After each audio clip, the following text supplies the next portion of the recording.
Hello, हाय, welcome, नमस्ते। मेरा नाम ऋतिक और आज हम फिर से बात करने वाले हैं एक और इंटरेस्टिंग कंसेप्ट की। तो ये वीडियो उन बच्चों के लिए मोस्ट इंपॉर्टेंट होने वाली है जिनका या तो बीए प्रोग्राम में थर्ड सेमेस्टर का एग्जाम है या फिर जिनके पास सब्जेक्ट है optimization methods for economic analysis. तो इस सीरीज में हम लेसन नंबर 3 पे आ चुके थे और लास्ट वीडियो में देखा लेसन नंबर 3 का पहला कंसेप्ट। तो जिसने अब तक वो वीडियो ना देखी हो तो पहले जाके आप आराम से प्लेलिस्ट में वाली वीडियो देख लेना और हमेशा कोशिश किया करो कि वीडियो को सीरीज वाइज देखो।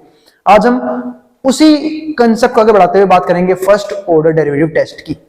तो शुरुआत करते हैं आज की वीडियो की। और अगर वीडियो पसंद आए तो भाई वीडियो को लाइक के बिना मत जाना और चैनल को सब्सक्राइब भी कर लेना ऐसी वीडियोस के लिए। तो शुरू करते हैं। फिर भी कोई डाउट कोई क्वेरी रह जाए आप नीचे कमेंट बॉक्स में कमेंट कर सकते हैं। तो अभी क्या लिखा हुआ है, अनकॉन्स्टेंट ऑप्टिमाइजेशन, जो हमारा लेसन नंबर 3 था जिसमें हम बात करने वाले थे किसके ऊपर, मैक्सिमा मिनिमा के ऊपर। तो मैक्सिमा मिनिमा क्या होता है इसके ऊपर मैंने बात करी थी लास्ट वीडियो में, इनकी पिछली वीडियो में। और हम समझते हैं पहले 3 तरह के फंक्शंस को। सबको दिख रहा है ये क्या है, कांस्टेंट फंक्शन है। इसे कांस्टेंट फंक्शन क्यों कहा, क्योंकि भैया ग्राफ ही कांस्टेंट है, ना कोई उतार आ रहा ग्राफ में ना कोई चढ़ाव आ रहा, मतलब ग्राफ बिल्कुल स्मूथ एक ही लेवल पे चल रहा है। इसे क्या बोलते हैं, कांस्टेंट फंक्शन, ऐसे फंक्शंस को। ठीक है, या फिर इसकी जगह ये भी होता ना, ये तो होगी हमारी हॉरिजॉन्टल लाइन, अगर ये होती तब ये होता। इसके बाद क्या आता है, मोनोटोनिक फंक्शन। अब मोनोटोनिक फंक्शन का मतलब क्या होता है, ये है मोनोटोनिक फंक्शन जो लगातार बढ़ रहा है ना, लगातार क्या हो रहा है, बढ़ रहा है। ठीक है, इसके बाद क्या आता है, नॉन मोनोटोनिक फंक्शन, मतलब बाई में चढ़ाव भी आ रहा है, उतार भी आ रहा है, फिर चढ़ाव भी आ रहा है, इसको बोलते हैं नॉन मोनोटोनिक फंक्शन।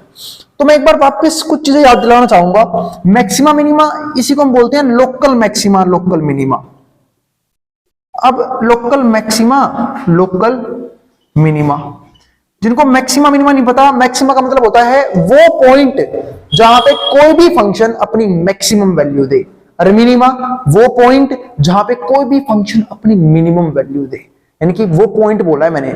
और लोकल मैक्सिमम वैल्यू और लोकल मिनिमम वैल्यू वो अलग चीज होती है। अब यहां से बात है भाई लोकल मैक्सिमा लोकल मिनिमा क्यों लिखा, ये मतलब नकली होते हैं क्या, आपने लोकल लिखा हुआ है। बिल्कुल मेरे भाई, मैंने कहा था ना आने वाली वीडियो में बात करेंगे।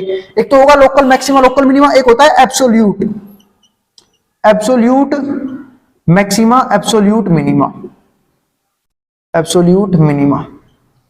क्योंकि देखो जब हम डेरिवेटिव की हेल्प से मैक्सिमम मिनिमा पता करते हैं तो उसमें वो टर्निंग पॉइंट रहता है कि टर्निंग पॉइंट में से कौन मैक्सिमम बनेगा कौन मिनिमम बनेगा। लेकिन अगर आप इस ग्राफ को ध्यान से देखो तो टर्निंग पॉइंट की हेल्प से ये पॉइंट मैक्सिमम होना चाहिए था, है ना, क्योंकि ग्राफ ने सबसे बड़ा टर्निंग पॉइंट यहां पे लिया जो सबसे बड़ा सबसे उसी जगह है ये, और मिनिमम वैल्यू ये आनी चाहिए थी टर्निंग पॉइंट के हिसाब से। पर क्या असली में ये मैक्सिमा और ये मिनिमा है, बिल्कुल नहीं है। सब बोल देंगे भैया मैक्सिमा तो ये वाला पॉइंट बनना चाहिए था जहां पे ग्राफ ने बिल्कुल टॉप को टच किया, और मिनिमम होना चाहिए था ये वाला पॉइंट जहां पे ग्राफ ने लोएस्ट वैल्यू दी। तो कैसे कह सकते हो कि ये मैक्सिमा ये मिनिमा है, इसलिए डेरिवेटिव की हेल्प से जब ये मैक्सिमा मिनिमा निकालते हैं वो होता है लोकल मैक्सिमा लोकल मिनिमा। ठीक है, अब बढ़ते हैं आगे। तो उम्मीद है लोकल और एब्सोल्यूट फर्क समझ में आ गया होगा। हम एब्सोल्यूट मैक्सिमा एब्सोल्यूट मिनिमा जब निकालते हैं हमारे पास इंटरवल गिवन हो, जैसे आपको पता दे रखा हो कि भाई 2 से 5 में बता कि लोकल मैक्सिमा लोकल मिनिमा कहां आएगा, तो आपको डेरिवेटिव की हेल्प से पता करना है कि कहां पे मैक्सिमा कहां पे मिनिमा है। फिर आपको ये दोनों पॉइंट भी पुट करने हैं अपने फंक्शन के अंदर कि कहां पे मिनिमम वैल्यू आ रही है और कहां पे मैक्सिमम वैल्यू आ रही है। इसको हम बोलते हैं एब्सोल्यूट मैक्सिमा एब्सोल्यूट मिनिमा। क्योंकि अगर मुझे एंड पॉइंट पता होते तो मैं एंड पॉइंट जरूर पुट करता जिससे मुझे पता हो जाता कि फंक्शन की मिनिमम वैल्यू ये आई है और मैक्सिमम वैल्यू ये आई है, जो कि एक एंड पॉइंट है। क्योंकि ये वाला पॉइंट कभी टर्निंग पॉइंट में आएगा ही नहीं डेरिवेटिव करते वक्त, सिर्फ कौन से पॉइंट आएंगे, ये दोनों पॉइंट। अब आते हैं आगे। सेकंड ऑर्डर डेरिवेटिव टेस्ट की बात मैं लास्ट वीडियो में कर चुका हूं। अब आज हम सीखेंगे पहले फर्स्ट ऑर्डर डेरिवेटिव टेस्ट कि फर्स्ट ऑर्डर डेरिवेटिव टेस्ट से हम मैक्सिमा मिनिमा का पता कैसे लगाते हैं। अब एक फंक्शन है, आपकी बुक का सवाल है, फंक्शन है x square minus 10x plus 15। आपको करना है पहले इसका, अब जो ही फंक्शन आ गया सबसे पहले क्या कर दोगे, इसका बिड़ते ही डिफरेंशिएशन यानी कि डेरिवेटिव। तो differentiate with respect to x, derivative कर दूंगा x के रिस्पेक्ट में। तो fx का क्या हो जाएगा, f डेरिवेटिव x, x के क्या होगा 2 उतर के नीचे आ गया, ऊपर एक पावर कम होगी 2x, 10x का क्या हो गया 10। मैंने कहा था जैसे आप किसी फंक्शन का डेरिवेटिव करते हो उस फंक्शन का ग्राफ तैयार हो जाता है। अब जो भी डेरिवेटिव आया उसको निकाल दोगे 0 के बराबर, क्यों, ताकि आप टर्निंग पॉइंट्स निकाल सको, इन्हें बोलते हैं टर्निंग पॉइंट, ये निकाल सको। तो जो भी डेरिवेटिव आया है मैं इसे कहां रख दूंगा 0 के बराबर। तो 2x माइनस 10 बराबर आ गया 0 के, 10 वहां जाके प्लस का हो गया, यहाँ पे रह गया 2x, 2x के मल्टीप्लाई में नीचे आएगा डिवाइड में, x की वैल्यू क्या आ जाएगी 10/2, जो हमारा आ गया 5, यानी कि x बराबर आ चुका है 5। अब इसी पे ग्राफ मैक्सिमा भी है, इसी पे ग्राफ मिनिमा, मतलब या तो इसी पॉइंट पे ग्राफ मैक्सिमा है या इसी पॉइंट पे मिनिमा है। बताया कौन? उसके लिए दो टेस्ट थे, एक था सेकंड ऑर्डर डेरिवेटिव टेस्ट जो मैं डिस्कस किया था पिछली वीडियो में। अब मैं बात करूंगा फर्स्ट ऑर्डर डेरिवेटिव टेस्ट की। वो कैसे निकाला? दो चीज निकाल लो, एक तो निकाल लो फंक्शन के अंदर रखना है आपको, डेरिवेटिव के अंदर रखना है x लेस देन 0, तो हमें चेक करना है f derivative x less than 0 बोल रहा हूं, 5 है ना पॉइंट, लेस देन 5 पे, तो f डेरिवेटिव x जो 5 से छोटा लेना है। अब 5 से छोटा ऐसा लो जो बिल्कुल 5 के करीब हो, मैंने ले लिया 4.9, तो 4.9 लिया मैंने, तो जब मैंने अब 5 से छोटा होता है 4.9, जब मैंने यहाँ पे रखा डेरिवेटिव में, यहाँ पे 4.9 मल्टीप्लाई में 2 कितना हो जाएगा 9.8, 9.8 माइनस में 10 कितना आया 0.2, यानी कि नेगेटिव आया -0.2। क्यों? क्योंकि छोटी में से बड़ी चीज माइनस की जा रही थी, अब माइनस का 0.2 आया।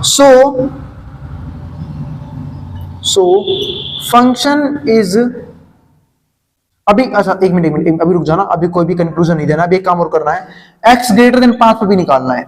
अब x ग्रेटर देन 5 पे निकालना है तो मैं पे क्या कर दूंगा, f डेरिवेटिव 5 से बड़ा। अब 5 से बड़ा कुछ भी है जो बिल्कुल 5 के करीब हो, मैंने 5.1 ले लिया या 5.2 ले लो, जो मन करा बोल रहे, 5.1 ले लिया मैंने। जब मैंने 5.1 लिया यानी कि बड़ी वैल्यू ली तो यहाँ पे रखा, तो 5.1 को जब मैं 2 से गुणा करूंगा तो कितना आएगा 10.2, माइनस में 10, कितना आंसर आया प्लस का 0.2। तो जब मैंने छोटी वैल्यू ली 5 से, मेरा आंसर भी नेगेटिव आया, ठीक है, आंसर क्या आया नेगेटिव, यानी कि f डेरिवेटिव 4.9 आया लेस देन 0, ठीक है। और जब मैंने बड़ी वैल्यू ली तो मेरा आंसर भी कैसा आया, आंसर भी कैसा आया पॉजिटिव आ गया, यानी कि 0 से बड़ा आया। यानी कि जब छोटी वैल्यू ली उससे तो छोटा आंसर आया, नेगेटिव आया, जब बड़ी वैल्यू ली तो बड़ा आंसर आया, 0 से बड़ा आंसर हो गया। तो फंक्शन आप करोगे conclude, so function is minima, function क्या है मिनिमा एट x बराबर 5, फंक्शन मिनिमा है, मतलब जैसा रखो वैसा आंसर आ जाए तो फंक्शन मिनिमा हो जाता है। 0 से छोटा रखा, यहाँ पे देखो छोटी 5 से छोटा रखा तो छोटा आंसर आया, नेगेटिव आंसर आया, तो हमारा यहाँ पे क्या हो गया, जैसा रखा वैसा आंसर आ गया। जब 5 से बड़ा रखा तो आंसर भी क्या आ गया 0 से बड़ा आ गया, मतलब हमारा आंसर जो है डेरिवेटिव का 0 से बड़ा आ गया, यानी कि पॉजिटिव आया। तो सिंपल सी बात है, इस केस में क्या हो जाएगा मिनिमा। लेकिन अगर इसका उल्टा होता, मतलब क्या, मैं छोटा रखता 5 से और आंसर आता बड़ा पॉजिटिव आता, ठीक है, और मैं जब बड़ी वैल्यू रखता 5 से और आंसर आता नेगेटिव, तो उस केस में फंक्शन जो है मैक्सिमा होता according to first order derivative test. इस बात का ध्यान रखना, आई बात समझ में, ठीक है। उम्मीद है थोड़ा सा अजीब टेस्ट है फर्स्ट ऑर्डर डेरिवेटिव टेस्ट, और थोड़ा सा मुश्किल भी है as compare to second order derivative test, लेकिन ठीक है, उम्मीद समझ में आ गया होगा। तो function is minimum at x बराबर 5, और अगर आपको निकालनी है मिनिमम वैल्यू, क्या निकालनी है मिनिमम वैल्यू, तो मिनिमम वैल्यू निकालनी है तो फंक्शन रख दो 5 को, तो फंक्शन है 5 रख दूंगा मैं यहाँ पे, तो 5 रखा, 5 का स्क्वायर 25, 10 गुणा में 5 और यहाँ पे है 15, तो 50 माइनस का 25 और 15 कितने हो गए 40, 40 माइनस 50 कितना आ गया माइनस का 10। क्यों? क्योंकि हम छोटी में से बड़ी चीज माइनस कर रहे हैं, तो ये आ गया माइनस का 10, हमारा आंसर आ गया, मिनिमम वैल्यू आ गई। अब एक चीज और समझते हैं कि अगर इसी क्वेश्चन को हमें करना होता सेकंड ऑर्डर डेरिवेटिव टेस्ट से, तो कुछ नहीं करना था, x बराबर 5 पे आया, इसी फंक्शन क्या है मैक्सिमा, इसी फंक्शन क्या है मिनिमा। अब गारंटी कौन देगा, सेकंड ऑर्डर डेरिवेटिव की है क्या मैक्सिमा मिनिमा है, तो हम निकालते हैं अगेन डिफरेंशिएशन, यानी कि हम करते हैं सेकंड ऑर्डर डेरिवेटिव, यानी कि अगेन डिफरेंशिएट। और उम्मीद है डेरिवेटिव अब आप लोगों को अच्छे से क्लियर हो चुका है कैसे करते हैं। जैसे यहाँ पे मैंने x की पावर n से n वाला फॉर्मूला लगाया था, 2 उतर के नीचे आ गया, ऊपर एक पावर कम हो गई, 10x का 10 कांस्टेंट है, मल्टीप्लाई में है, जो कहीं रहेगा x का 1 हो गया था और 15 का 0 हो गया था। जब मैं अब इसका करूंगा डेरिवेटिव तो देखो 2 कांस्टेंट है, मल्टीप्लाई में है, और जब भी कांस्टेंट मल्टीप्लाई में हो यूं का रहता है, x का डेरिवेटिव कर देंगे 1 और 10 क्या है कांस्टेंट, इसका हो जाएगा 0, 2 1 जा 2 हो गया। तो 2 हमारे पास क्या है पॉजिटिव या नेगेटिव, तो मैंने देखा f डबल डेरिवेटिव x जो है वो आया है 2, जो कि क्या होता है 0 से बड़ा, यानी कि पॉजिटिव आया है।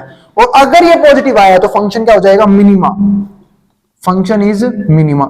यहां भी उल्टा होता है, अगर 0 से बड़ा आया है तो मिनिमा हो जाएगा, और अगर नेगेटिव आया होता तो मैक्सिमा होता।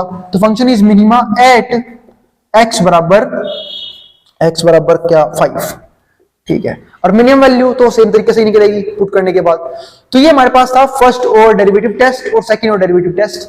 आने वाली वीडियोस में हम कुछ क्वेश्चंस और करेंगे इसी टॉपिक के ऊपर। मिलते हैं फिर अगली वीडियो में, तब तक के लिए बाय। अब जिसको जो उतारना है, जो स्क्रीनशॉट लेना वो ले सकता है मेट्रो बोर्ड के सामने से। और अगर भाई वीडियो पसंद आई हो तो वीडियो को लाइक किए बिना मत जाना। कोई भी सजेशन हो, कोई भी क्वेरी हो, आप नीचे कमेंट बॉक्स में कमेंट कर सकते हैं, मैं उसे रिजोल्व करने की पूरी कोशिश करूंगा। मिलते हैं फिर अगली वीडियो में, जब हम बात करेंगे इसके और भी इंटरेस्टिंग कंसेप्ट और भी इंटरेस्टिंग सवालों के ऊपर। अब जिसको जो उतारना है वो उतार ले।